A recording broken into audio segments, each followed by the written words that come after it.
আসসালামু আলাইকুম ভিউয়ার্স। আজকে আমি আপনাদেরকে দেখাবো কিভাবে একটি Google tag manager account create করবেন এবং সেই ট্যাগ ম্যানেজারের অধীনে জিটিএম সার্ভার কন্টেইনার ও জিটিএম ওয়েব কন্টেইনার তৈরি করবেন এবং সেই সাথে আপনি কিভাবে আপনার বায়ার বা অন্য কাউকে অ্যাক্সেসটা দিবেন। তো তার জন্য প্রথমে গুগল ট্যাগ ম্যানেজার যাব।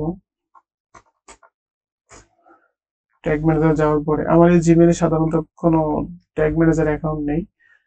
এখন প্রথমে গুগল ট্যাগ ম্যানেজার ক্লিক করব। যেহেতু আমার এখানে কোনো অ্যাকাউন্ট নেই, তাই এখানে ক্রিয়েট অ্যাকাউন্ট আসছে। তো ক্রিয়েট অ্যাকাউন্টে ক্লিক করব। এখন এখানে ক্রিয়েট অ্যাকাউন্ট নেমটি আপনার বাইরে বিজনেস নেম অনুযায়ী দিবেন বা আপনার বিজনেস নেম অনুযায়ী দিবেন।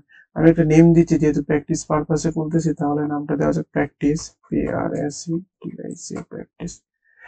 এবং শেয়ার, এখানে কান্ট্রি দিয়ে দিব, আমি ইউএসএ দিলাম। আপনি যে কান্ট্রিতে ক্রিয়েট করবেন সেটা দিতে পারেন, যে কান্ট্রিতে আপনার বিজনেস। এখানে শেয়ার ডাটা, এটা শেয়ার ডাটা দিয়ে দেবো। তারপর কন্টেনার নেম, কন্টেনার নেম যেহেতু আমি প্র্যাকটিস পারপাসে খুলতেছি, PRACTIC practice.com দিলাম। এটা হচ্ছে ওয়েব কন্টেনার করবো এবং ওয়েব কন্টেনার ক্লিক করলাম, ক্রিয়েট কন্টেনার, এবং সেই সাথে এখানে আই অলসো অ্যাকসেপ্ট দেওয়ার পরে ইয়েস দিয়ে দিব। এখন আমাদের একটি অ্যাকাউন্ট ক্রিয়েট হয়ে গেল। অ্যাকাউন্ট ক্রিয়েট হলো প্র্যাকটিস নামে এবং একটি জিটিএম ওয়েব কন্টেনার ক্রিয়েট হলো practice.com নামে। এই যে আপনারা দেখতে পাচ্ছেন, এটা হচ্ছে গুগল ট্যাগ। যখন আপনি কানেক্ট করবেন ওয়েবসাইটের সাথে তখন এটা লাগবে। তো এটা এই হলো আমার জিটিএম ওয়েব কন্টেনার তৈরি হলো। এটা হচ্ছে আমার অ্যাকাউন্ট। তো আমি এখন জিটিএম সার্ভার কন্টেনার করবো, যেটা ওয়েব কন্টেনার আছে। তো সার্ভার কন্টেনারের জন্য এখন অ্যাডমিনে যাব। অ্যাডমিনে যাওয়ার পর প্লাস আইকনে ক্লিক করব। এখন আমি দিলাম একটা সার্ভার কন্টেনার নেম দিতে হবে, সেটা আপনার মন ইচ্ছে দিবেন যেন আপনি বুঝতে পারেন। প্র্যাকটিস সার্ভার কন্টেনার, এবং এটা যেহেতু সার্ভার, তাই আমি সার্ভারটা সিলেক্ট করব। তারপর ক্রিয়েট।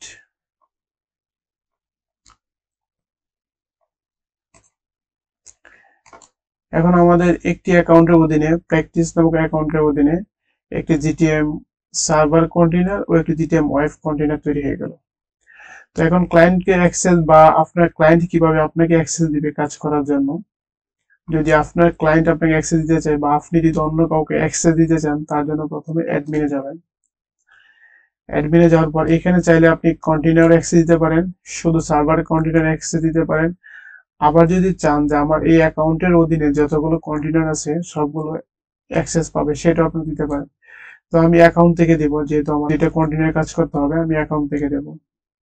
তো অ্যাকাউন্টে দেওয়ার জন্য এটা হচ্ছে অ্যাকাউন্ট, ইউজার ম্যানেজমেন্ট। আচ্ছা, ইউজার ম্যানেজমেন্ট থেকে এখানে প্লাস আইকনে ক্লিক করব। এখন আমি আমার যে মেইলটা আছে, যে মেইল অ্যাক্সেস দেবো, সেই মেইলটা টাইপ করব। তো আমার মেইল টাইপ করা শেষ। এখন এখানে যেহেতু দুইটা কন্টেইনার অ্যাক্সেস দেব এবং অ্যাকাউন্টের অধীনে দুইটা কন্টেইনার আছে, তো আমি এখানে কন্টেইনার গুলো অ্যাক্সেস ইন্ডিভিজুয়ালি দিয়ে দেবো। পাবলিশ অ্যাক্সেস দিলে হবে, পাবলিশ অ্যাক্সেস দিলে ফ্রিল্যান্সাররা বা যে কেউ যে কোনো কাজ করতে পারবে। এটা যে সার্ভার কন্টেইনার অ্যাক্সেস দিলাম এবং সেটা হচ্ছে ওয়েব কন্টেইনার। অ্যাডমিনিস্ট্রেটর অ্যাক্সেস বাইরে কখনো দিবে না। অ্যাডমিনিস্ট্রেটর অ্যাক্সেস দিলে আপনি বাইরে রিমুভ দিতে পারবেন, বা আপনি যদি অন্য কাউকে দেন সে আপনাকে রিমুভ করতে পারবে। এখন আপনার কাজ হচ্ছে ইনভাইটেশনে ক্লিক করা। তো আমার জিমেলে একটা ইনভাইটেশন চলে গেল, একটা ইনভাইটেশন পেন্ডিং আছে, আমি যেটা অ্যাকসেপ্ট করে নিই। তো আমি এখন আমার এই জিমেলে অধীনে যাব। এই জিমেলে গেলাম, ওইটা হচ্ছে এখানে আমার জিমেলটা লগ ইন করা। আমি গুগল ট্যাগ ম্যানেজার যাব, tagmanager.google.com। এটা চাইলে আমার মেইলে একটা ইনভাইটেশন আসছে অলরেডি, মেইলে একটা ইনভাইটেশন আসছে, আমি চাইলে এখান থেকে নিতে পারি। এই দেখেন ইনভাইটেশন এসে পড়ছে, ইনভাইটেশন এসে পড়ছে। আমি এখানে ক্লিক করলাম। এখন আমাকে দেখাচ্ছে যে প্র্যাকটিস অ্যাকাউন্টের অ্যাক্সেস আমাকে দিতে চাচ্ছে এবং এই জিমেল থেকে আমাকে পাঠাইছে।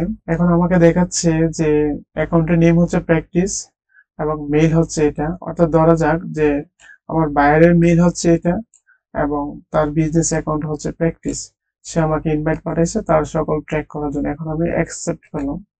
অ্যাকসেপ্ট করার পর এখানে কিন্তু আমার চলে আসছে, এই যে প্র্যাকটিস নামে চলে এসেছে, প্র্যাকটিস। এই যে প্র্যাকটিস এসে পড়ছে।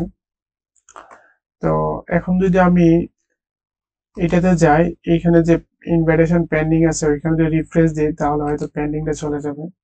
এই যে আমি যে এক্সপেক্ট করছি অ্যাজ এ ইউজার হিসেবে সেটা এখানে দেখাচ্ছে। তো আশা করছি আপনারা বুঝতে পারছেন। এইভাবে আপনারা কাউকে অ্যাক্সেস দিবেন বা চাইলে আপনার বায়ারকে বলতে পারেন যে আপনাকে এইভাবে অ্যাক্সেস দেওয়ার জন্য। যদি আমার ভিডিওটা ভালো লেগে থাকে তাহলে ইউটিউব চ্যানেলটি সাবস্ক্রাইব করে আমার পাশে থাকবে। পরবর্তীতে আরো অনেক নতুন নতুন ভিডিও নিয়ে আসবো ইনশাল্লাহ।